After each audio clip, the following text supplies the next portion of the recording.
लोकसभा चुनाव के बीच दिल्ली के सीएम अरविंद केजरीवाल को अंतरिम जमानत मिल चुकी है और वो चुनाव प्रचार में उतर चुके हैं। उन्हें सुप्रीम कोर्ट से 1 जून तक के लिए अंतरिम जमानत मिली है।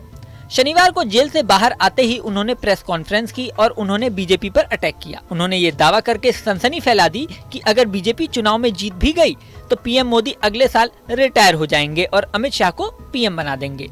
यही नहीं, केजरीवाल ने यह भी दावा किया कि बीजेपी जीतती है तो 2 महीने के अंदर पीएम मोदी सीएम योगी को हटा देंगे। इसके अलावा उन्होंने ये भी आरोप लगाया कि पीएम मोदी उनकी पार्टी को खत्म करने की कोशिश कर रहे हैं। इसी के साथ उन्होंने शनिवार को दिल्ली में रैली भी की। रविवार को उन्होंने 10 गारंटियां भी दी।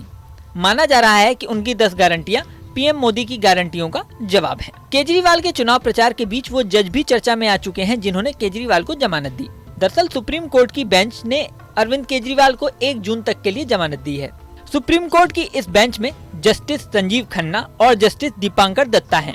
इसमें संजीव खन्ना ज्यादा महत्वपूर्ण व्यक्ति माने जा रहे हैं क्योंकि चीफ जस्टिस के बाद वह दूसरे सबसे वरिष्ठ जज हैं। कहा जा सकता है कि अगले चीफ जस्टिस बनने की रेस में हैं। संजीव खन्ना हाल ही में कई महत्वपूर्ण मामलों में फैसले कर चुके हैं। सीजीआई चंद्रचूड़ का कार्यकाल नवंबर 2024 को पूरा हो रहा है, जिसके बाद जस्टिस खन्ना 10 नवंबर 2024 से 13 मई 2025 तक चीफ जस्टिस के रूप में काम करेंगे। जस्टिस संजीव खन्ना करीब 5 साल पहले जनवरी 2019 में सुप्रीम कोर्ट के जस्टिस बने थे। साल 1983 में उन्होंने दिल्ली के जिला अदालत से प्रैक्टिस शुरू की और फिर दिल्ली हाई कोर्ट और ट्रिब्यूनल्स में वकालत की।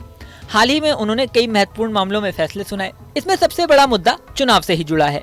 चुनाव में वीवीपैट और ईवीएम मशीनों के वोटों के क्रॉस वेरिफिकेशन से जुड़ी याचिका को उन्होंने खारिज कर दिया था।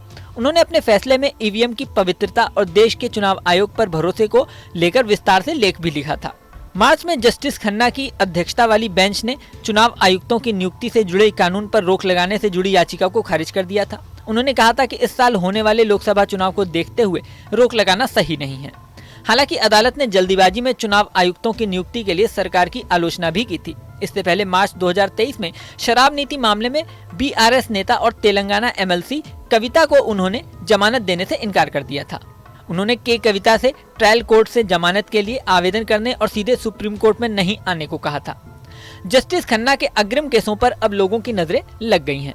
इस वीडियो में फिलहाल इतना ही। बने रहें न्यूज़ नेशन के डिजिटल प्लेटफॉर्म पर।